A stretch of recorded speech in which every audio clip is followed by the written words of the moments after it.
Está na linha o Paulo Sérgio Pavinato. Ele é professor da Escola Superior de Agricultura, Luiz de Queiroz, da Universidade de São Paulo. Professor, seja bem-vindo à Rádio Nacional. Tudo bem? Bom dia. Bom dia. Muito obrigado pelo convite. É um prazer estar aqui conversando com vocês. O prazer é nosso. Professor, nós temos a informação de uma possibilidade, digamos, de uma busca para alternativas com relação a essa crise dos fertilizantes. Por enquanto, uma crise não tão forte ainda, porque, segundo a ministra, até outubro a gente tem fertilizante. Agora, depois disso, aí entra a pesquisa, entra o trabalho dos senhores, que é simplesmente fantástico. E essa pesquisa, né, realizada aí no estado de São Paulo, o estudo de estratégias de manejo de solo, como plantio direto e rotatividade de culturas usando insumos biológicos. Fala um pouquinho dessa pesquisa, por favor, professor. Bom, a gente tem trabalhado com diferentes sistemas de manejo e também com a rotação de culturas, principalmente objetivando aumentar a eficiência de uso dos nutrientes, né? E o fósforo, por exemplo, é um dos elementos que é mais problemático no Brasil todo, porque nós temos solos com capacidade de retenção muito forte de fósforo. Então, dessa forma, o que você fizer para que o seu solo seja melhor explorado, consequentemente, vai melhorar a eficiência desses nutrientes, né?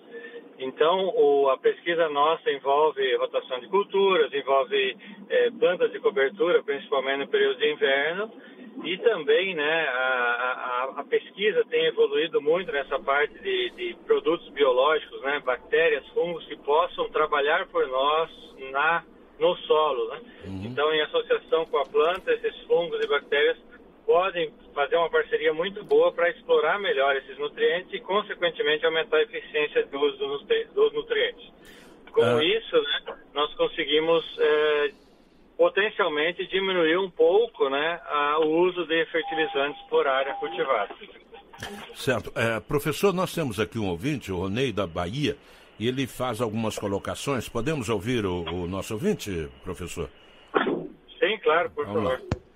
Luciano, nessa entrevista aí com o Bioinsumos, veja bem, não sei se há mais tempo fazer uma colocação, queria perguntar ao pesquisador, no caso de tríplice em cebola e traça em tomate, qual é a recomendação que ele passaria aí pra gente aí? Ronei, pergunta ele, por favor. Tá bom.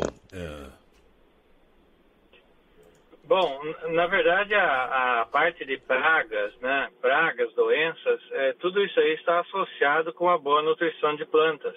Claro que algumas pragas não têm um controle muito efetivo em relação a isso, mas a você evitar pragas, muitas vezes, né, se uma planta está bem nutrida, se ela está bem responsiva, né, a nutriente, e ela está com um vigor melhor, consequentemente ela tem uma resistência um pouco melhor ao ataque de pragas.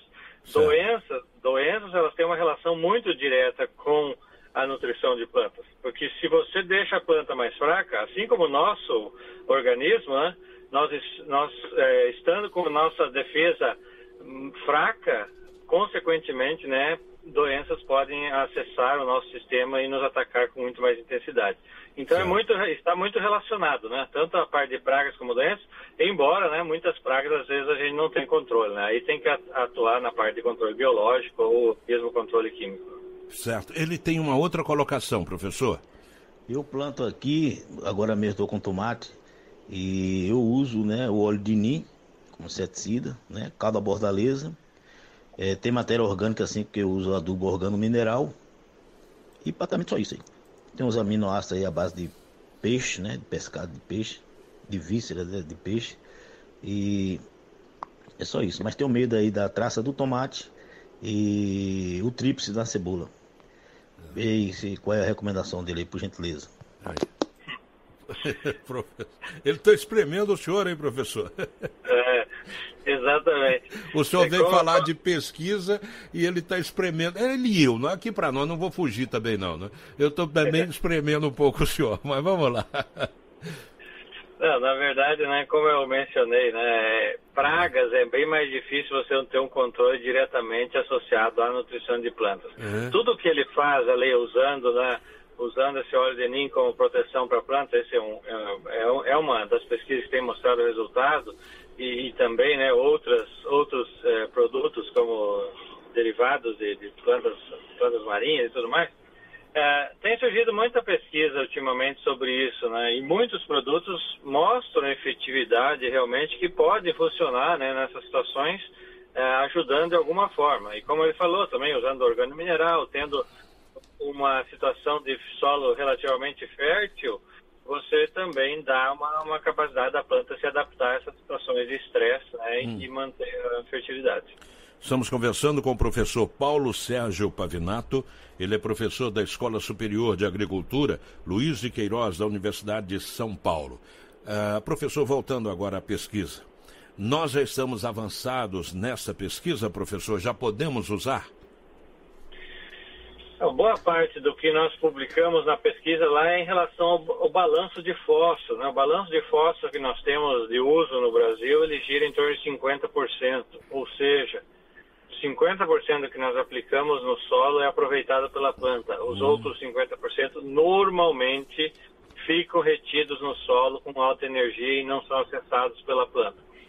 Então, dessa forma, o manejo que a gente tem proposto e que muitos produtores já usam, né, em relação a usar plantas de cobertura, ter sempre plantas sobre o solo, sempre cultivando plantas sobre o solo e fazendo essa rotação com diferentes culturas que exploram o sistema radicular de forma diferente, né, que acabam explorando camadas de solo diferentes, melhora o aproveitamento desse fósforo, por exemplo, que não está, parte dele não está muitas vezes disponível e que a planta pode acessar de alguma forma através de excreção de ácidos orgânicos, através de crescimento maior das raízes, né, formando um diferente, por exemplo, gramíneas, né, que formam aquela cabeleira de raízes, né, que possam explorar melhor essa camada superficial de solo e com isso conseguem pegar mais esse fósforo. Agora, professor, só porque o senhor falou de novo na rotatividade de culturas, né?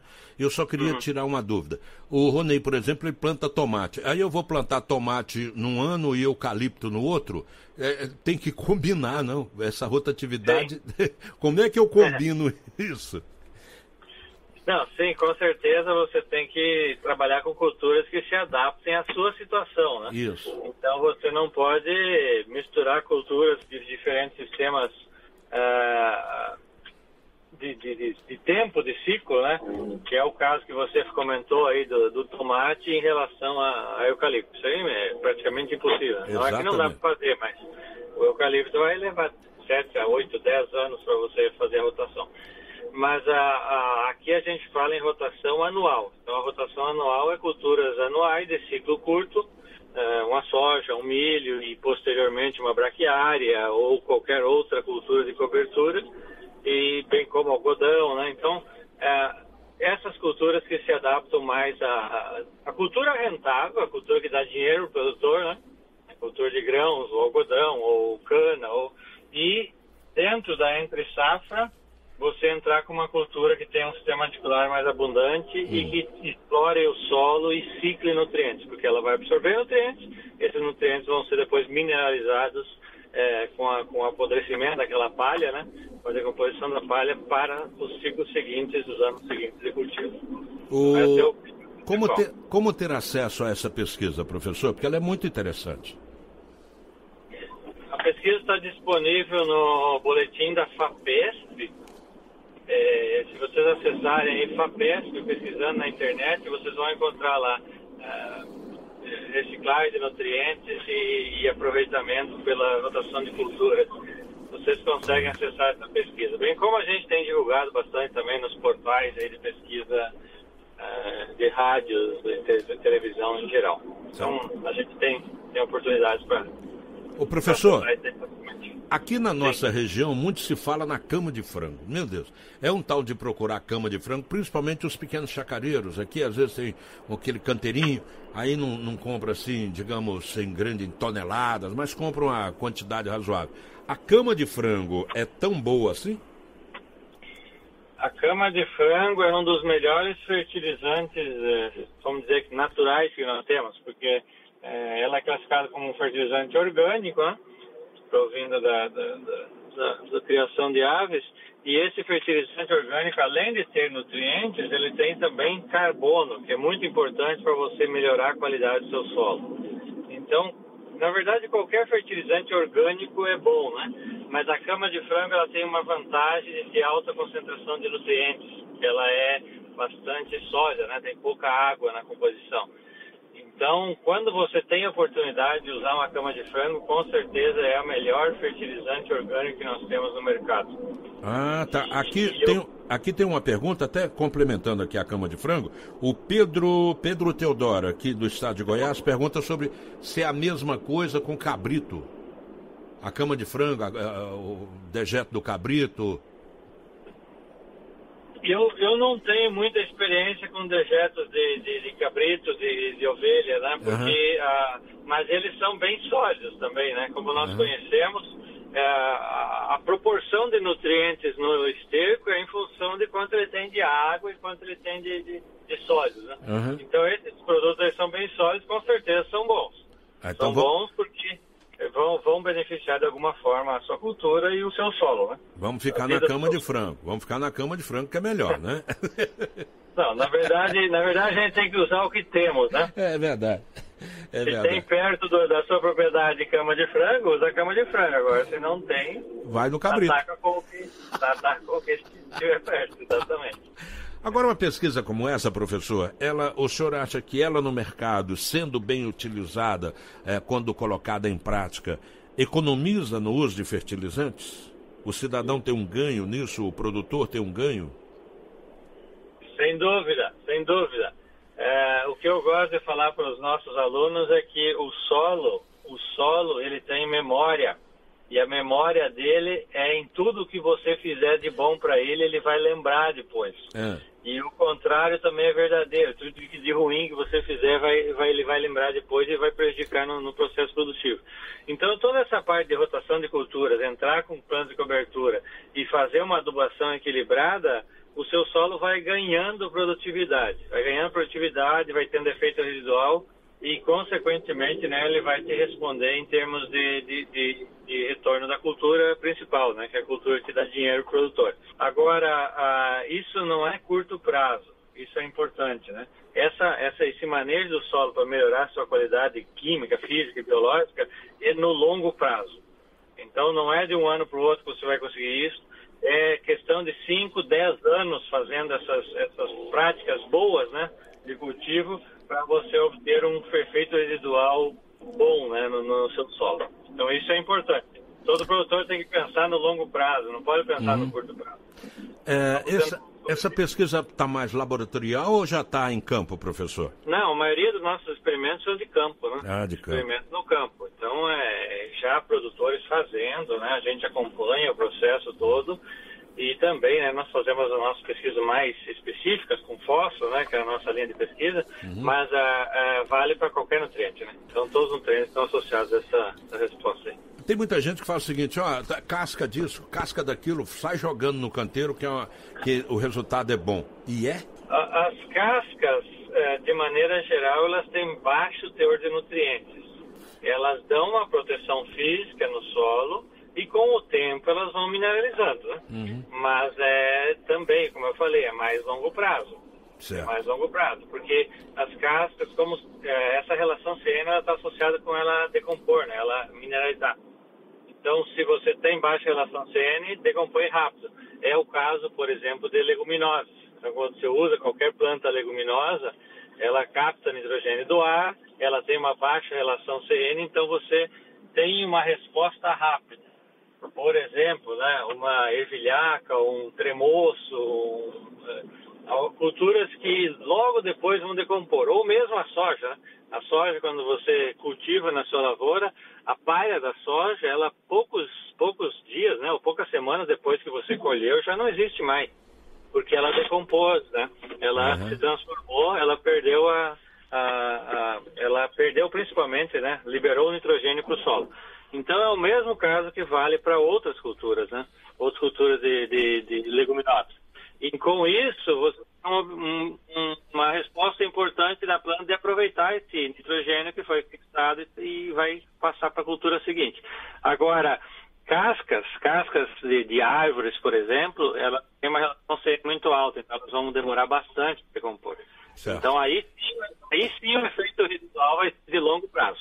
Professor, eu quero agradecer ao senhor, foi uma aula que o senhor nos deu, e também ficar atento, o senhor gostaria que o senhor repetisse como ter acesso a essa pesquisa que está sendo realizada aí no estado de São Paulo.